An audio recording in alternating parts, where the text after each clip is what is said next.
Hey everybody, it's Peschu and welcome to my channel. Today's lesson we will look at market efficiency and how we decide if a market is efficient or not. This lesson is a direct follow-up to the previous one where I was looking at the consumer and producer surplus. So if you have problems understanding those, please have a look at that lesson, because you will be expected to know how to calculate the consumer and producer surplus in order to effectively figure out if a market is efficient. Okay, well, let's get started. So imagine that we have a market. And this market at the moment will be in equilibrium. So that's my demand. This is my supply. Actually, let me extend these. And we have an equilibrium at point E. The price is PE and the quantity is QE. Now, if we want to illustrate the consumer and producer surplus, we can do this.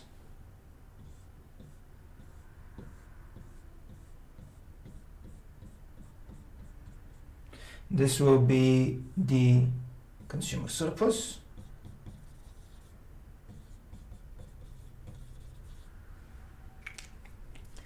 And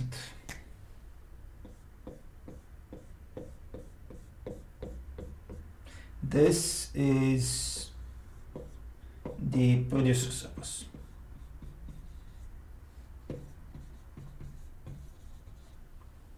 Now, when the market is in equilibrium, we say that the market is efficient. So over here at E, the market is efficient.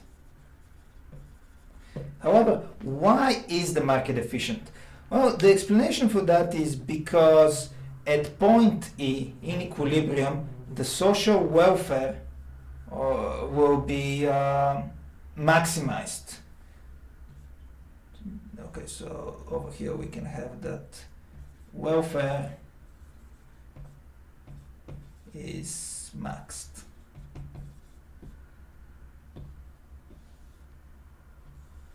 Like that. So now, what is our welfare equal to? Well, the welfare would be the sum of the producer and consumer surplus. So, and we'll see this in a moment, but at this point, E, with given these demand and supply, this will be the maximum total welfare that we can generate in this market. That's why we say that this market is efficient. If you think about it, that should make sense even if you don't know much about consumer and producer surplus, because at point E, there is no waste generated. The firms produce only as much as is demanded by the consumers. You know, we don't have extra supply, so there's no excess. We are not wasting materials in producing unnecessary goods. There's no excess demand, which means that everybody who wanted to buy this product is happy, so there's no waste generated, and that should give us an indication that this market is efficient. However, let's have a look at this welfare and see what is actually happening. Okay, right. In this case, the market is efficient. You know, I'm gonna redraw this quickly because I want to have two diagrams next to each other. That will be probably the easiest way to observe this instead of just adding more and more content on a single diagram. So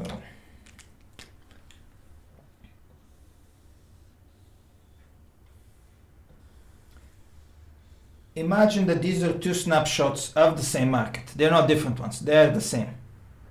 So the same market with the same supply and demand. This is my demand, this is my demand, supply, more or less they look the same. Ideally they will be exactly the same. Now, in the first case, where we have efficiency, the price would be the equilibrium. So this is my equilibrium price, this is the equilibrium quantity, point E, and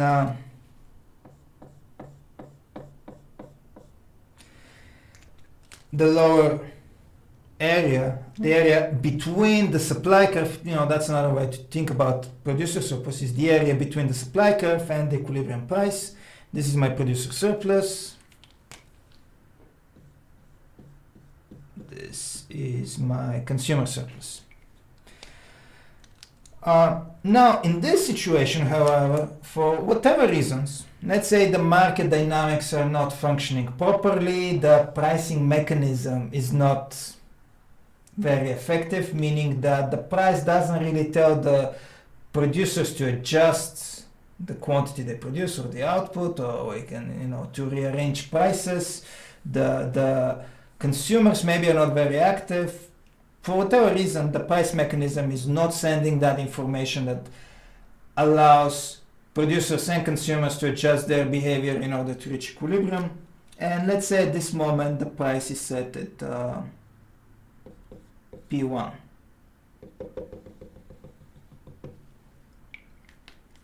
Now, if the price is P1, at this moment we can see that only Q, oh wait, 1 second, there should be a 1.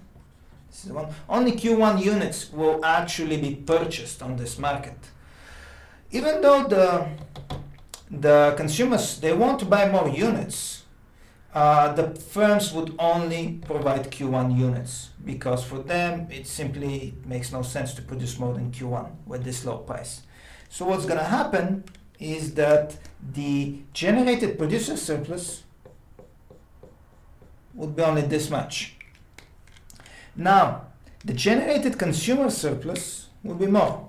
In this case, if we want to see it, what you need to do is you need to continue going vertically from Q1 until you reach the demand curve. And, well, actually, we don't even need this line. That's all we need.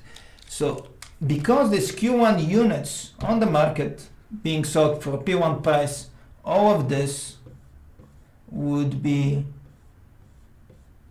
your consumer surplus. Sorry, the red one is the consumer surplus in this case. So we can see that definitely, even though the prices are low, it does seem, we need to calculate it to be 100% precise and certain, but it may be the situation where the consumer surplus in this situation is greater than the consumer surplus when the market was efficient, but that comes at a cost.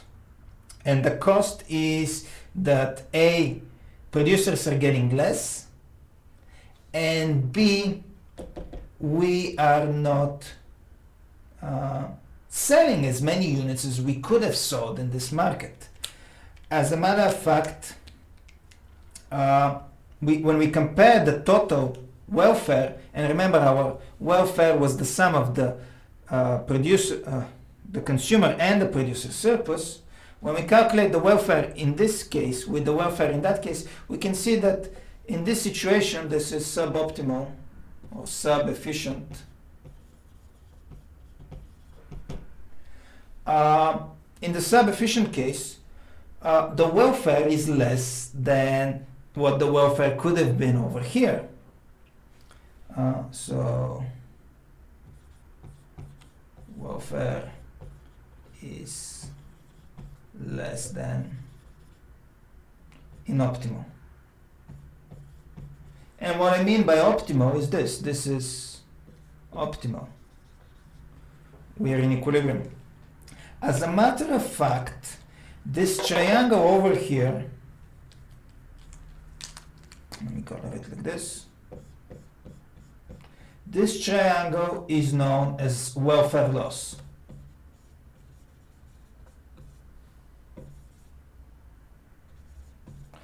sometimes it's also called dead weight loss. So yeah, depending on the textbook, you may see this as dead weight loss. I generally refer to it as welfare loss. So because when we compare this situation to that situation, we see that we are not generating total welfare as much as we could have in this case. Thus, this missing area, we consider it a loss to welfare, because if we increase the price, yes, some of the consumers may be worse off than they used to be because they'll be getting less consumer surplus, but the producers will be gaining, and as it happens in this situation, the society as a whole will be gaining. We'll be able to eliminate this welfare loss. Imagine if we continue increasing the price, this will keep going this way, this will keep going this way, so we'll be able to capture more producer and consumer surplus until effectively we get to this point where we are having the entire upper and lower area. Now let's have a look at the situation when the price is actually set above the market, and we'll see once again that it will be suboptimal.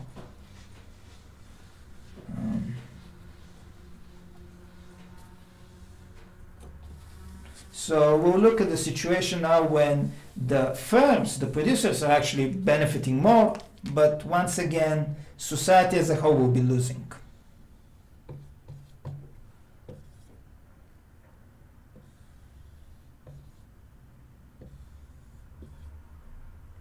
So let's say, again, the market mechanism is not sending accurate information, or maybe the firms are having too much power so they can set the price as they wish, and they're exploiting the market for whatever reason, and there can be many reasons. Let's call this P2. The price is set at P2, the quantity is set at Q2, and in this situation, the producer surplus will become this thing. And the consumer surplus will be the small area above it. Now, what this shows us is that once again we'll have a welfare loss. This area over here that we did not capture because we were selling at a very high price, and at this high price only Q2 units are being sold because of the demand this time. This time, the constraint happens from the fact that the consumers are not willing or able to buy more than Q2 units. So because of this, we once again generate welfare loss. And when we compare this welfare to this one, we should be able to see that this one is less than that one. And the way to correct it would be to lower the price. Now notice what happens if I decide to lower the price to the market price, PE. Well, the consumers will capture now this whole area. The above triangle, it all will become the new consumer surplus. And the producers will capture the lower area. Now the consumers, in this, the producers will capture the lower area, and they may be worse off than they used to be. In this situation, as we were lowering the price from P2 to PE, the producers were the ones who were losing, the consumers are the ones who are gaining, but the gain to the consumers was bigger than the loss to the consumer. Let me say that again. The gain to the consumers was bigger than the loss to the producers, which is why we were able to eliminate the welfare loss.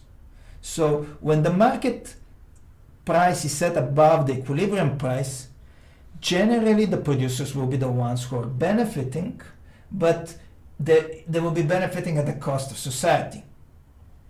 If on the other hand the price is set below the equilibrium price, then it will be the consumers who are benefiting from this, but they will be benefiting once again at the cost of society.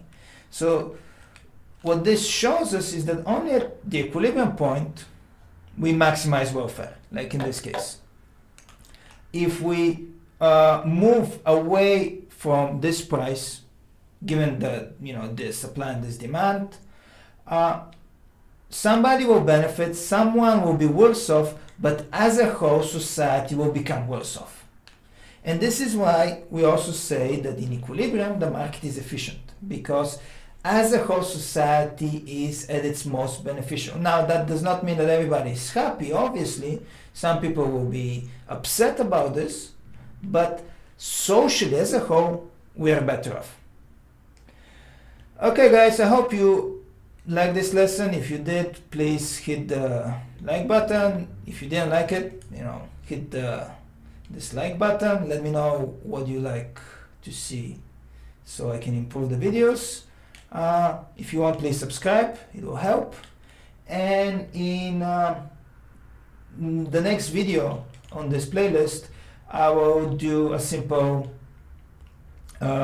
efficiency analysis to show you how you can use this when, let's say, you're analyzing a case study, so that you can actually figure out, if things are getting worse or better, and hopefully succeed. This will be good for your exams, for your homeworks, for your extended essays or your internal assignments, whatever. Every time when you're looking at a case study, you will be doing some kind of analysis, or you can do, a market efficiency analysis. All right, well, thanks for watching. Take care.